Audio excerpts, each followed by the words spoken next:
Bonjour à tous et à toutes, bienvenue au webinaire GraphProd, l'outil indispensable pour piloter vos flux. Je me présente, je me suis déjà présentée, mais je recommence. Je m'appelle Céline Milieu, je suis chargée d'affaires commerciales et marketing pour le CRIT informatique. Alors, ce webinaire vous est présenté conjointement par Cogit Atlantic, qui est un cabinet de conseil en organisation industrielle, et par le CRIT informatique, qui est une structure de transfert proposant des produits innovants. Le projet GraphProd est né suite à des constats de dysfonctionnement dans le pilotage de flux au sein de l'entreprise qui ont été constatés par nos deux structures. Je vous présente donc Laurent Guano, qui est expert de pilotage de flux chez Cogit Atlantic, et Étienne Barbier, qui est ingénieur en système d'information pour le CRIT informatique. Le déroulement de ce webinaire se fera en deux temps. Dans un premier temps, Étienne et Laurent vont vous faire part de leur présentation. Puis, dans un second temps, vous aurez l'occasion d'échanger, de réagir avec nos experts, notamment au travers de questions-réponses. Sans plus tarder, je passe la main à Laurent Guano. Merci Célena. Donc, je suis Laurent Guano, consultant expert en Lean Manufacturing, et je suis spécialisé dans la mise en place des flux tirés depuis une petite trentaine d'années. Donc, je travaille pour le cabinet Cogit Atlantic, dont j'ai été le patron pendant 10 ans, de 2009 à 2019. Donc, Cogit Atlantic, c'est un cabinet conseil spécialisé en organisation industrielle. Donc, on fait du pilotage de flux, mais on travaille aussi sur toute la partie organisation des postes de travail, ergonomie, détermination des temps. Donc, depuis maintenant 2 ans, j'ai passé le flambeau à 2 de mes salariés. Et donc, depuis maintenant 5 ans, on a développé ensemble un concept qu'on a appelé le Cogit Production System, qui en fait est le reflet de l'ensemble de notre expérience sur l'organisation industrielle. Et c'est devenu en fait une véritable architecture pour l'évolution vers le Lean Manufacturing. Donc effectivement, nous allons co-présenter cette réunion avec Étienne, que je remercie par avance parce qu'on a fait de l'excellent travail depuis 2 ans et demi maintenant sur cet outil-là. Moi, j'avais le concept des flux tirés en tête depuis très longtemps, mais j'avais jamais pu le formaliser, et grâce au CRIT et grâce à Étienne, en fait, on a réussi à formaliser ça sous forme d'un outil qui en fait est un module de pilotage, simplement, qu'on a appelé GraphProd. Alors pourquoi GraphProd? En fait, prod parce qu'on va être lié à la production, bien sûr, et graph parce que c'est l'anglais de greffon. Donc ça veut dire qu'en fait, cet outil-là, on peut l'utiliser soit en autonomie, soit en se greffant sur votre ERP actuel. Et cet outil a vocation essentiellement à mettre en place le flux tiré dans l'entreprise. Donc flux tiré soit par le travail à la commande, ou flux tiré par ce que l'on appelle la reconstitution de consommation réelle. On verra tout à l'heure quels sont les outils qui vont nous permettre de faire ça. Avant ça, je voudrais juste faire un tout petit peu d'histoire, et ça va argumenter un petit peu l'existence de GraphProd. Cette histoire, en fait, c'est pour se rappeler ce qu'on utilise aujourd'hui comme outil de planification. Et donc, la majorité des ERP du moment utilisent ce qu'on appelle le MRP, donc Management des ressources de production, qui a commencé par le MRP 0 dans les années 70, qui est arrivé jusqu'au MRP 2 aujourd'hui.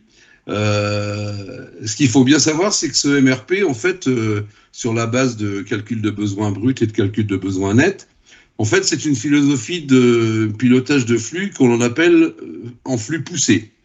Alors, pourquoi du flux poussé? En fait, la matière première de cette philosophie de gestion de la production, c'est essentiellement les prévisions commerciales.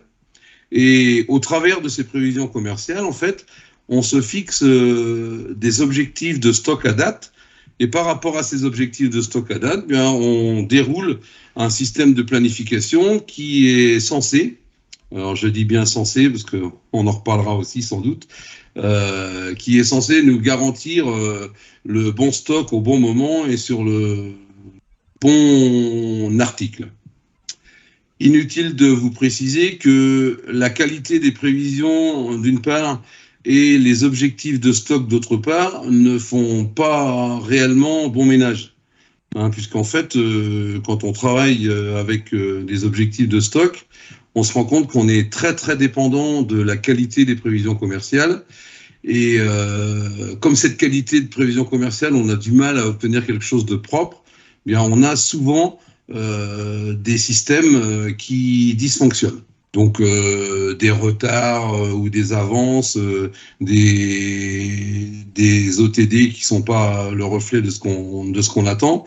Enfin, on a des systèmes qui dysfonctionnent, et aujourd'hui, quand on fait le tour des ERP les plus connus, donc je pense à SAP, à Silob, à Sage, à BPCS, à JD Edwards et j'en passe. En fait, notre constat, c'est que tous ces ERP ont toujours comme principale logique de planification le MRP. MRP, calcul de besoins bruts, calcul de besoins nets. Donc les résultats, et quand Selena parlait tout à l'heure de dysfonctionnement que l'on a rencontré dans les entreprises, en fait les résultats sont pratiquement toujours les mêmes. On a qualifié ça dans un premier temps de lambada des OF, nous, et des OA d'ailleurs. Alors pourquoi lambada ? En fait, on se rend compte qu'avec le calcul de besoins bruts et le calcul de besoins nets, on passe son temps à avancer et à reculer les ordres de fabrication et les ordres d'achat. Alors pour les ordres de fabrication, on peut réussir à s'en sortir parce que on est en interne, donc on arrive à faire des recalages et à refaire des plannings relativement souvent. En moyenne, les plannings ils tiennent une demi-journée dans les entreprises. Quand on commence à s'adresser à des fournisseurs extérieurs, on se rend compte que le signal il est amplifié. Plus on recule de niveau de nomenclature, plus le signal s'amplifie, et on finit par demander un peu n'importe quoi à nos fournisseurs ou à nos sous-traitants, et à passer là aussi son temps à les appeler pour leur dire on annule ça, ou on avance ça, ou je change la quantité de ça. Donc, élément très important, le recalage des OF et des OA, qui nécessite en général pas mal de ressources administratives pour traiter tout ça. On se retrouve souvent avec des services planning où on a 3 à 4 personnes qui font ça en permanence. Le deuxième effet de ce MRP, c'est ce qu'on appelle la distribution bimodale des stocks. Donc cette distribution bimodale des stocks, elle est connue à peu près de tous. C'est-à-dire qu'on a toujours trop de ce que le client ne veut pas, et pas assez de ce que le client veut. C'est-à-dire qu'en fait, on n'arrive pas à équilibrer correctement nos stocks, simplement par les écarts qu'il y a entre la vie réelle et les prévisions sur lesquelles nous nous sommes basés pour faire nos calculs de besoins. Donc ça, c'est un deuxième effet qui est délicat, parce que en termes de trésorerie, ça peut poser des soucis importants lorsqu'on a trop de stocks. Et en termes de delivery service, on n'est pas forcément bon non plus, parce qu'on n'a pas suffisamment de choses pour livrer le client, je serais tenté de dire, en disponibilité garantie.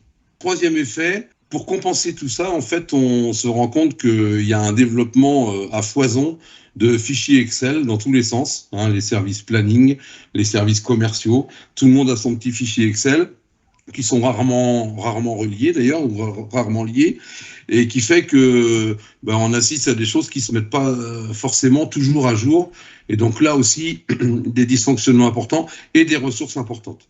Quatrième effet, le delivery service, donc les OTD, ou le taux de service. Ce qu'on rencontre en général, c'est du 85-90%. On n'arrive jamais à atteindre le 100% qu'on devrait tous avoir, puisque par définition, quand on produit, c'est pour servir un client, donc il n'y a absolument aucune raison qu'on produise à l'envers.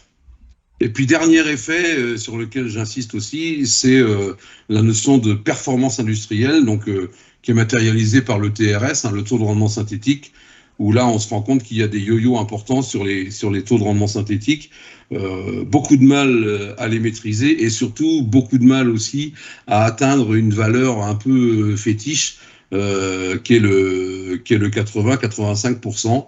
On rencontre là aussi très très fréquemment du 65, voire même 60%.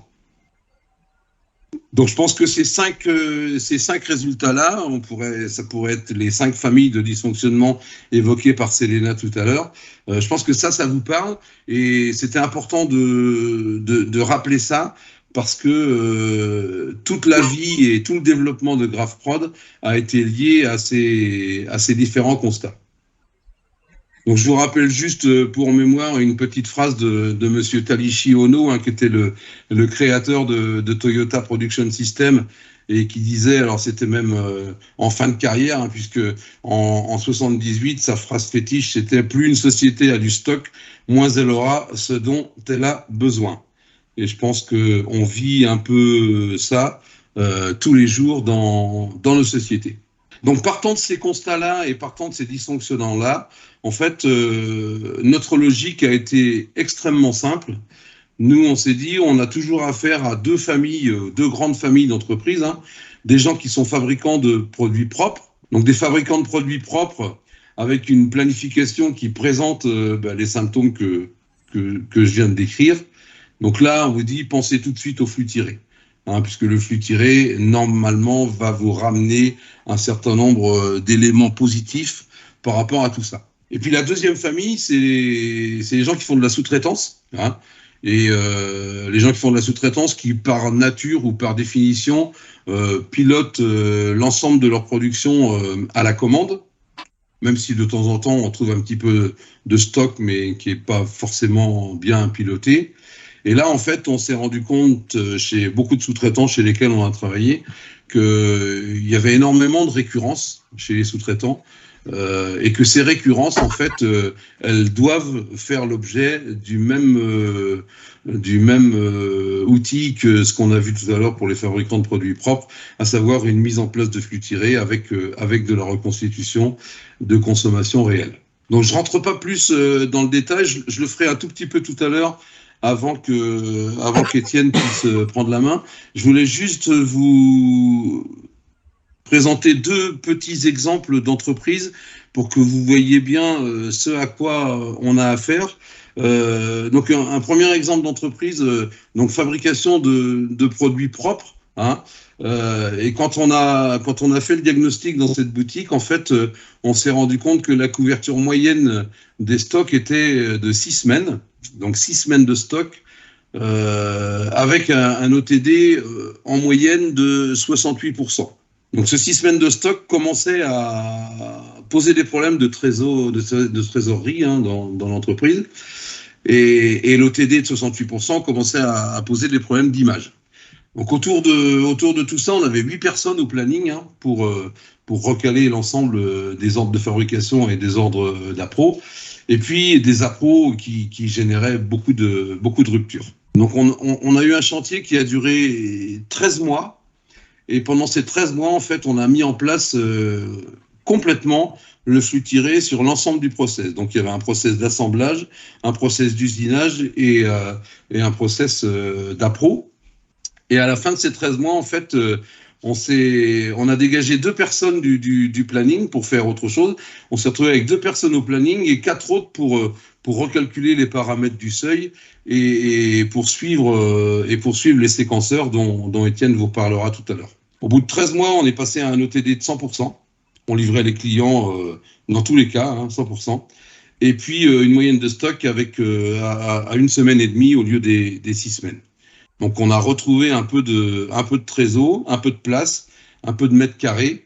Enfin bon, un chantier qui a été extrêmement opérationnel, avec sur ce cas de figure-là un énorme travail, parce que les données techniques étaient assez propres, nomenclature gamme, un énorme travail sur les tailles de l'eau. Donc ça c'est le premier exemple que je voulais vous citer. Et puis un deuxième autre exemple, pour une société là qui assemblait des produits complexes, mais avec des composants à forte communauté d'emploi.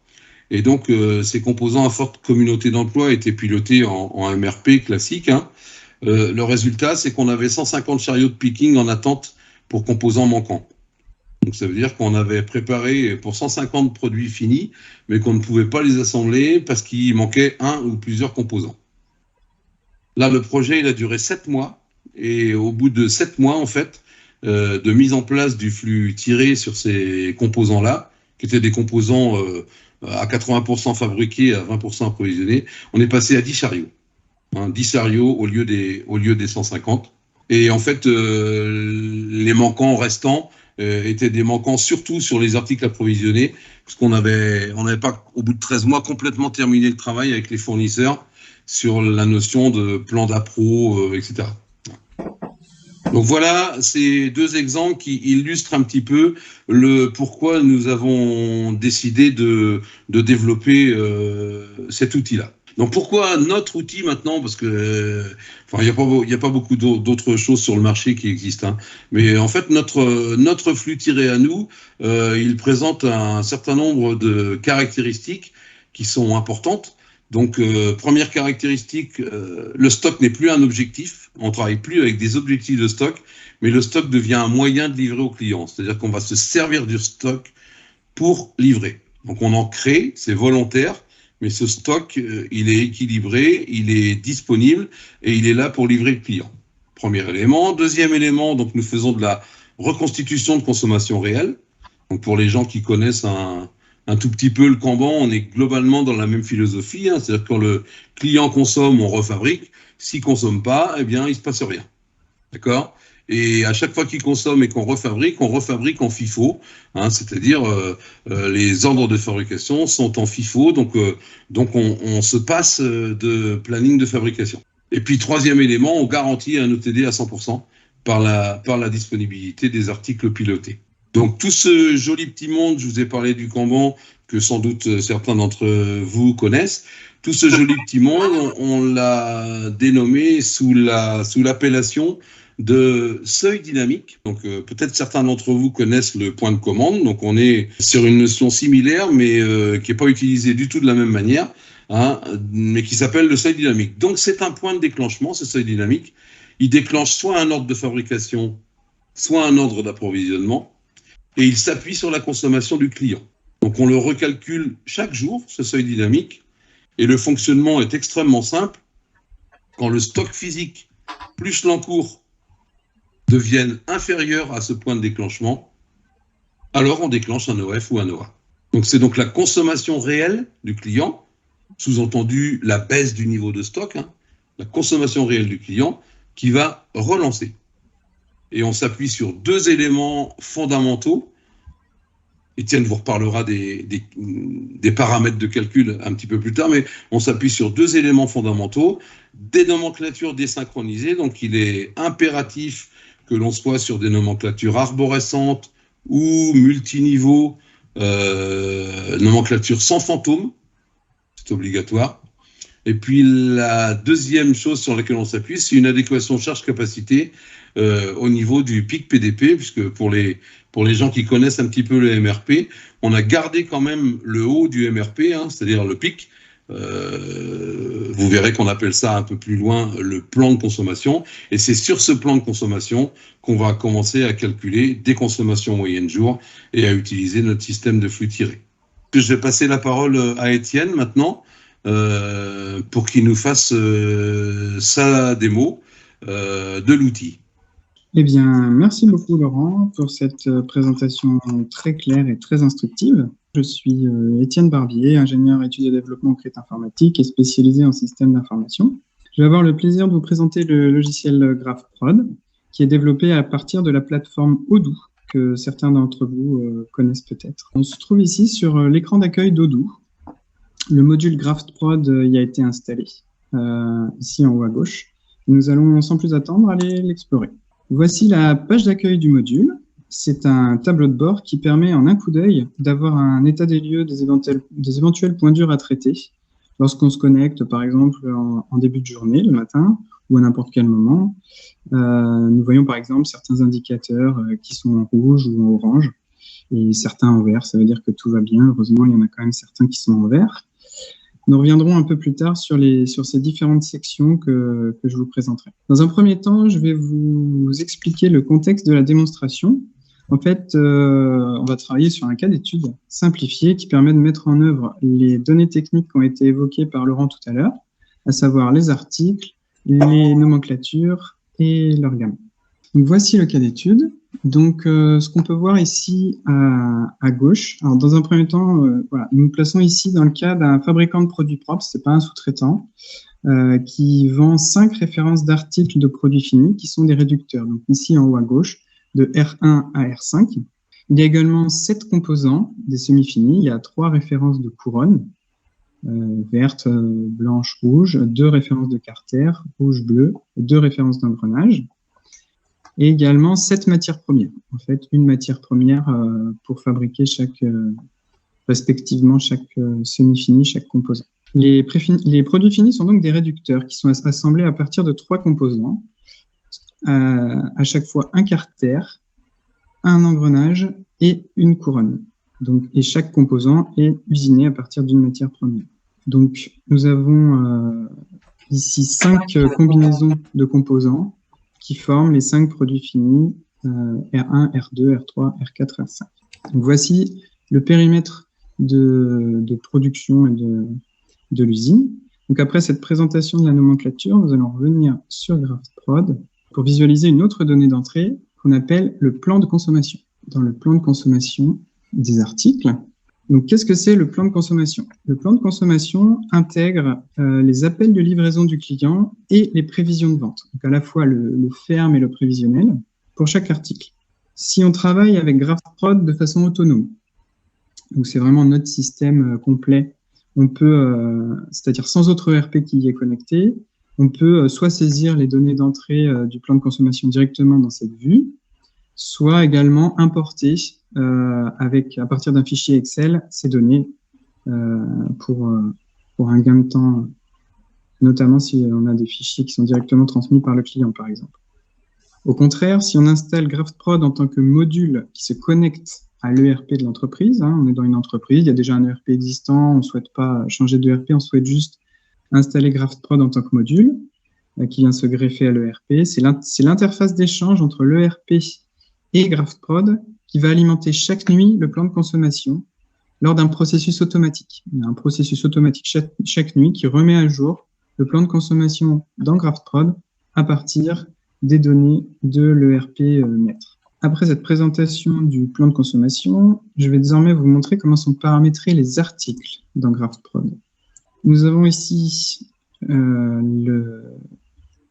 l'ensemble des articles du système avec diverses informations qui sont disponibles de façon synthétique. Par exemple, le stock disponible ainsi que d'autres données. On a la visualisation de ces articles sous forme de vignettes. On peut également la voir sous forme de liste, ce qui peut être plus simple pour trier, filtrer, rechercher. Et si on va voir à l'intérieur d'un article, par exemple un produit fini, je vais prendre le réducteur 1, on a diverses informations. Et si on va dans l'onglet qui est nommé inventaire, dans Odoo, on a ici 2 informations qui vont nous intéresser, le mode de réapprovisionnement. Donc, soit en fait c'est un article qui est produit, qui est fabriqué en interne, donc ce sont des ordres de fabrication qui sont générés pour cet article, soit c'est un article qui est approvisionné. Voilà, on l'achète en externe, c'est un approvisionnement. Donc ici, le produit fini est un article qui est produit en interne. Et nous avons également le mode de gestion ou mode de pilotage. Dans GraphProd, du coup, les 3 modes de gestion disponibles sont 3 modes en flux tiré. Soit on va gérer l'article à la commande, c'est-à-dire, comme on a dit tout à l'heure, il n'y a pas de stock et un ordre de fabrication va être généré, un ou plusieurs ordres vont être générés pour honorer une commande. Et après, 2 modes qui sont le Kanban et le seuil dynamique qui sont destinés à des produits avec une récurrence, des produits qui vont être récurrents, où là, on va piloter un stock, donc soit en Kanban, soit en seuil dynamique. Ici, ce qui nous intéresse aujourd'hui lors du webinaire, c'est le pilotage par seuil dynamique. Et dans la fiche article, au niveau du seuil dynamique, on a différents paramètres, comme la valeur du seuil dynamique, la taille de l'eau. Il y a une notion de temps de réponse qui est importante, qui entre dans le calcul de la valeur du seuil dynamique au même titre que la sécurité. Et également la consommation moyenne journalière, la CMJ. Donc, c'est la consommation moyenne par jour de ce qui est projeté sur des horizons de consommation dans les semaines qui suivent. Donc voilà, bien, nous avons fait le tour des principales données d'entrée. Il y en a également d'autres, comme le paramétrage des postes de charge, la saisie de la gamme, de la nomenclature. Nous pourrons y revenir si vous le souhaitez dans la partie questions-réponses, mais immédiatement, nous allons nous intéresser à ce qui est généré par le système de façon automatique chaque nuit, comme je l'ai dit tout à l'heure, à savoir les ordres de fabrication, les OF, ou les ordres d'achat ou d'approvisionnement, les OA. Alors là, ce que je vais vous montrer, on va plutôt se focaliser sur la production, donc sur les OF. Donc les OF sont créés et lancés en fait automatiquement par le système. Et quand ils sont lancés, ils sont, on va aller les voir, les ordres de fabrication, lancés avec une date de fin objectif. Donc de la même façon que pour les articles, on peut avoir une visualisation en vignette avec différents indicateurs ou également une visualisation sous forme de liste. Et pour chaque OF, on a son numéro d'OF à gauche, la référence. On sait quand est-ce qu'il a été créé et quelle est, par exemple, son échéance, ce qui va permettre de définir s'il est à l'heure ou en retard, de quel article il s'agit, la quantité et ce qu'il l'a généré. Donc, par exemple, ici, vous voyez, il y a des articles dont la source, c'est un numéro qui commence par S. Donc, en fait, ce sont des ventes. Ce sont des articles qui sont gérés à la commande. Donc, c'est la commande qui a généré l'ordre de fabrication. Et pour les autres articles, il y a eu un déclenchement avec le seuil dynamique lors du processus de nuit. Le stock et l'encours, le stock plus l'encours était en dessous du niveau de seuil de l'article. Donc, ça a généré un ordre de fabrication pour recompléter le stock qui avait été consommé. Dans un premier temps, on peut voir, voilà, au niveau de mon séquenceur, est-ce que je suis chargé, est-ce que j'ai beaucoup d'OF, pas beaucoup d'OF? Ici, on voit qu'on a une charge de séquenceur à 86%, donc c'est correct. On ne dépasse pas un certain niveau qui serait assez critique si on a beaucoup d'OF dans le séquenceur. Ce serait un risque de prendre du retard. Et donc, si on va voir ce séquenceur, qu'est-ce que c'est? Bien, ça ressemble tout simplement à un peu à un tableau Kanban, ou c'est un séquenceur virtuel, et on a 4 colonnes. Donc, en fait, on a une colonne d'attente, en fait, où il y a les ordres de fabrication qui sont dans la colonne prêt. C'est ceux qui sont en attente dans un ordre. Hein, c'est un séquenceur, donc une certaine séquence. L'ordre de fabrication qui est en cours au niveau de ce poste de charge. Donc, c'est l'ordre qui se termine par 1127 pour l'article réducteur 4.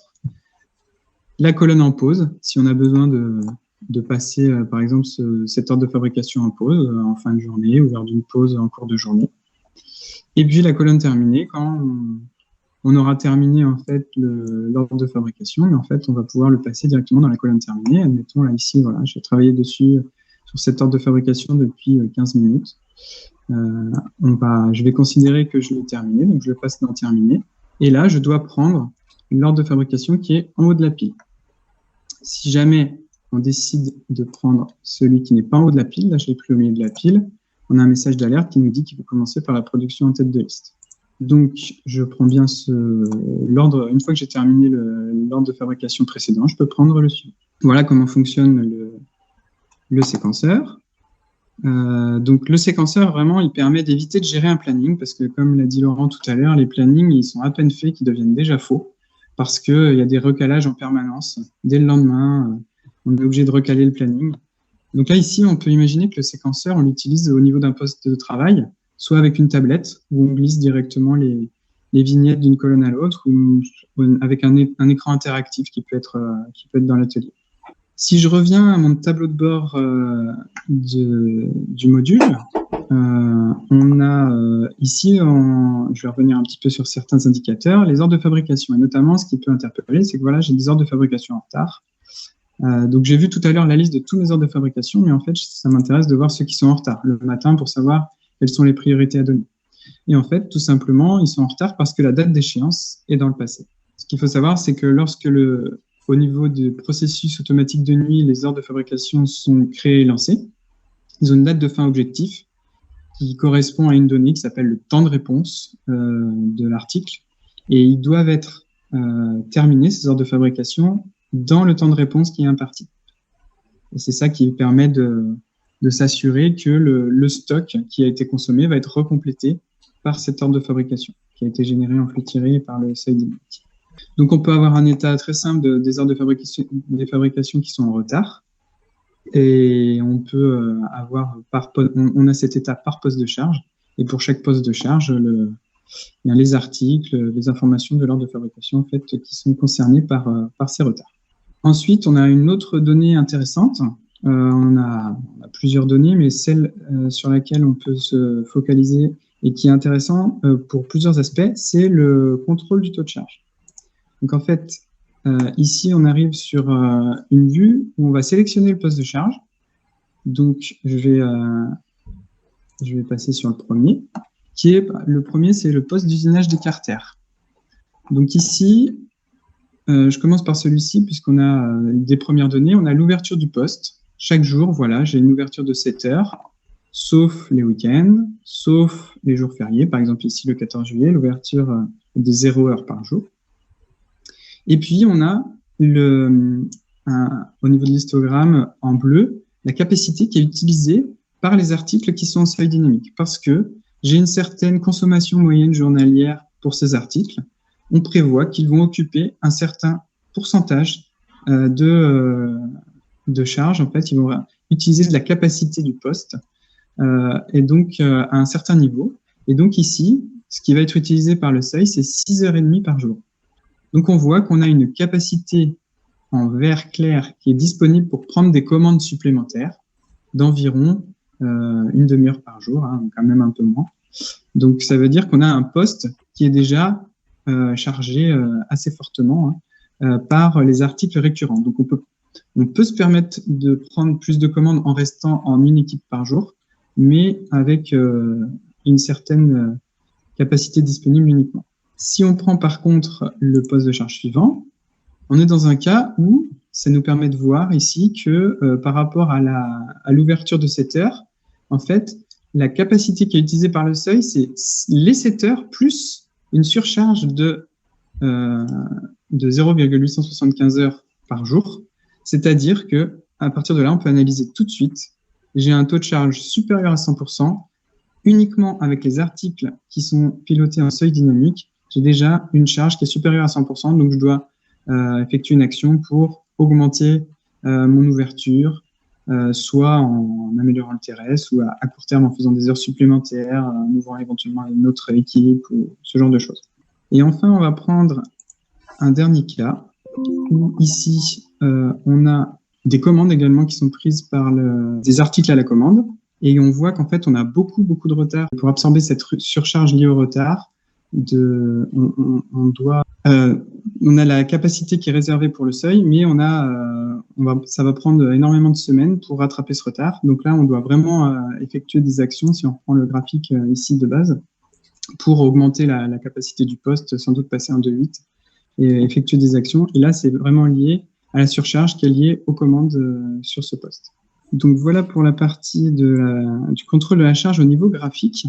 On peut compléter cette analyse au niveau de l'analyse de la charge, du contrôle de la charge, avec cet état que nous avons développé pour savoir, par exemple, quand on est en rouge, quel est l'article, par exemple, qui va être responsable, comment se répartit la charge entre les articles, ou même si on n'est pas forcément en rouge, par exemple sur le poste de montage manuel, quel est le taux de charge, par exemple, on voit que c'est le réducteur 1, il représente 25% de la charge, le réducteur 4, 32%. Et si on a besoin à un moment donné de délester un article sur un autre poste de charge pour libérer de la capacité, voilà. Ça permet de prendre des décisions ici, d'arbitrer, de voir comment se répartissent les articles et quel est leur poids dans la charge sur ces postes de charge.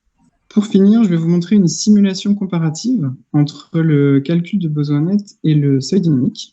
Voilà, nous sommes toujours dans GraphProd et je vais aller voir des résultats de simulation. Et donc, par exemple, une simulation sur 6 semaines. En fait, on a les mêmes données d'entrée dans les deux simulations, sauf que dans un cas, les articles récurrents sont pilotés en seuil dynamique et dans l'autre, avec le calcul des besoins nets. Donc, si on prend le calcul des besoins nets, en fait, dans ce cas-là, on va avoir un taux de service, un OTD à 96,8%. Et tout ça, ça va être avec un stock moyen disponible de 820 pièces en moyenne sur la période.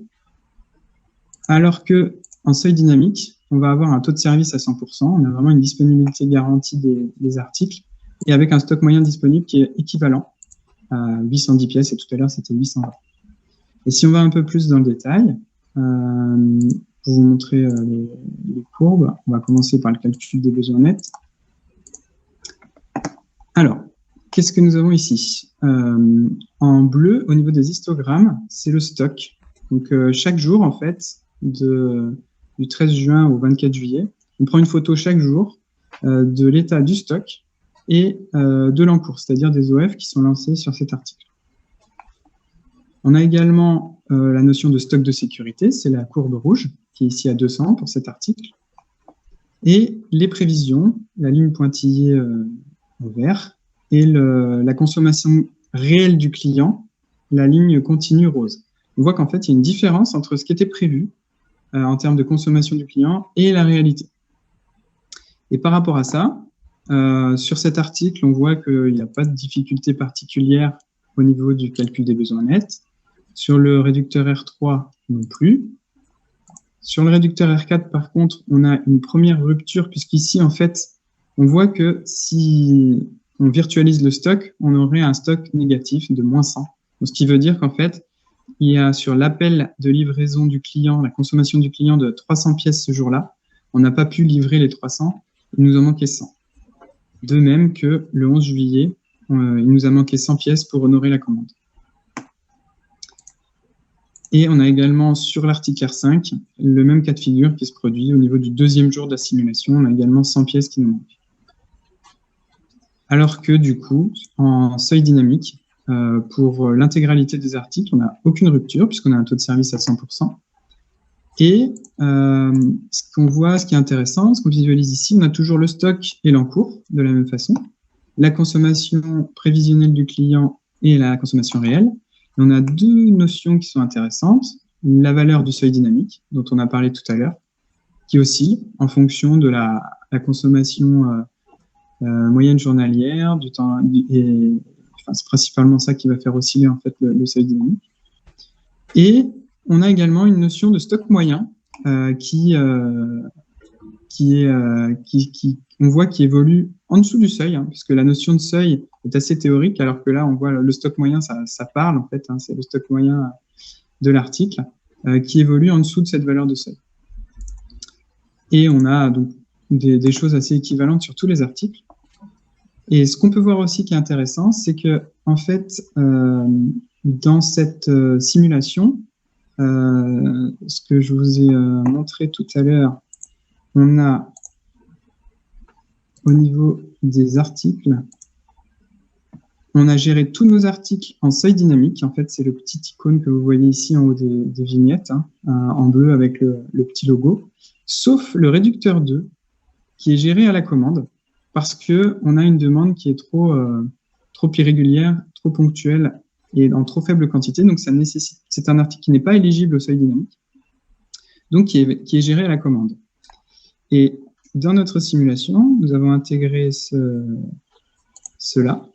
Et on voit que donc là, les notions de seuil dynamique et stock moyen n'ont pas d'intérêt, mais le couplage d'un mode de pilotage à la commande pour cet article R2 est tout à fait compatible avec un pilotage en seuil dynamique des autres articles qui cohabitent sur le poste de charge de montage. Donc, c'est-à-dire ici, on a une consommation du client qui était le 24 juin. On avait bien l'OF qui était terminée, disponible 2 jours avant. Ici, pour le 7 juillet, c'était disponible 1 jour avant. Par exemple, l'OF avait été lancé, il a été terminé la veille, donc il était bien disponible pour le jour J de la commande. Donc, on a bien un mode de pilotage à la commande pour certains articles qui est bien compatible avec le mode de pilotage en seuil dynamique pour les articles récurrents. Voilà pour la partie démonstration du logiciel GraphProd. Donc, je vais repasser la main à Selena pour enchaîner sur la partie questions-réponses. Donc oui, merci à Laurent Guano et à Étienne Barbier pour votre présentation. J'invite maintenant les participants à poser leurs questions ou à réagir suite à ce qui a été présenté. Bonjour, Bertrand Noir, Chambre de commerce et d'industrie de la Vienne. Merci pour cette présentation et ces explications. C'était plutôt limpide. Moi, j'ai une question assez simple. Est-ce qu'il y a des entreprises dans la Vienne dans lesquelles cette solution a été mise en place? Alors, je vais intervenir si ça convient. Donc, on est en train, en effet, de mettre en place cette solution au niveau... Alors, c'est pas à la Vienne, c'est pas très loin. Ça reste la région Nouvelle-Aquitaine. Au niveau d'une entreprise, en effet, sur laquelle on est en train de mettre en place l'outil GraphProd intégré réellement dans Odoo.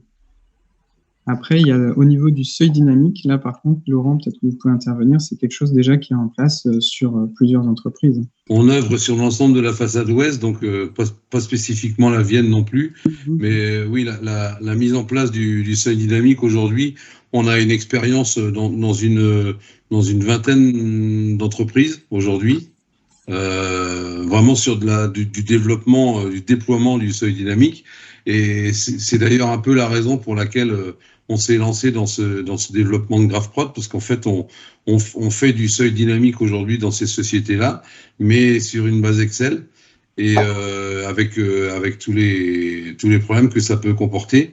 Je l'ai pas dit tout à l'heure dans la présentation, mais on a commencé ce développement avec le CRIT il y a maintenant 18 mois, à peu près, peut-être même moins, 16 mois. Donc, on en est au tout début de l'implantation de cet outil-là. Donc, l'entreprise dont a parlé Étienne, c'est une entreprise dans laquelle on a déjà fait du flux tiré, j'allais dire manuellement, et là qui nous sert un petit peu d'essai pour qualifier définitivement le produit. Il y avait une personne d'une entreprise des Deux-Sèvres, me semble-t-il. Moi, je ne suis pas intéressé en tant qu'utilisateur, parce qu'on a nous de besoins, mais potentiellement, moi, ça m'intéresse pour des entreprises que je rencontre et qui peuvent avoir des problématiques de gestion de production. Est-ce que l'entreprise des Deux-Sèvres veut bien se manifester? Oui, pour l'instant, non, on est en pleine réflexion. On regarde, parce que de toute façon, on est en train de mettre un nouvel ERP, plus on avait une GP qu'on est en train de tout remettre à plat, parce que, comme vous disiez si bien, on a plein de fichiers Excel à droite, à gauche pour gérer les stocks, et donc c'est un peu plus compliqué. Oui. Mais bon, comme je suis un peu curieux et que je regarde un peu à tout, c'est pour ça que je me suis permis d'assister à votre visioconférence pour présenter votre produit et voir si, dans un futur proche ou moyen, il serait possible de l'adapter ou pas, en fonction de comment ça va évoluer avec la GPAO qu'on a actuellement. Pour l'instant, on est en train de tout remettre à plat, parce qu'en fait, on avait une GPAO et puis un ERP qui étaient complètement différents, sur deux systèmes différents. Et donc, c'est pour ça qu'on a plein de moulinettes Excel. Mais bon, c'est un peu compliqué.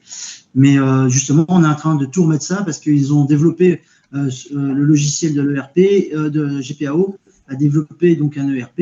Et donc, c'est pour ça qu'on l'a pris au jour d'aujourd'hui, pour pouvoir intégrer tout ça et avoir une seule solution. D'accord.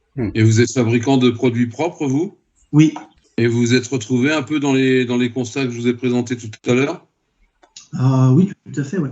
Mais bon, nous, c'est avec un terme de production qui est beaucoup plus long que celui-ci. Nous, c'est les consommations, elles sont beaucoup moins importantes. Oui, d'accord. La fabrication est beaucoup plus longue. Mais vous avez quand même des produits catalogues. Ah oui, tout à fait. Sur lesquels vous faites du stock ou pas aujourd'hui? Oui. On fait du stock de produits finis quand ça le permet, mais on fait aussi de stock de produits semi-finis. D'accord. On propose plusieurs coloris, et donc en fonction des commandes, on va terminer plus ou moins justement les produits finis en fonction des commandes, des finitions. Donc là, on est parfaitement dans le cadre de la compatibilité avec GraphProd. Hein. Puisque aujourd'hui, nous, quand j'ai dit tout à l'heure qu'on faisait du travail à la commande et de la reconstitution de consommation réelle, on peut très bien imaginer un produit fini qui est assemblé à la commande et des composants qui sont fabriqués sur stock. Ouais, on fait l'assemblage au dernier moment, quoi, avec de la personnalisation retardée. C'est ça. Est-ce qu'il y a d'autres questions?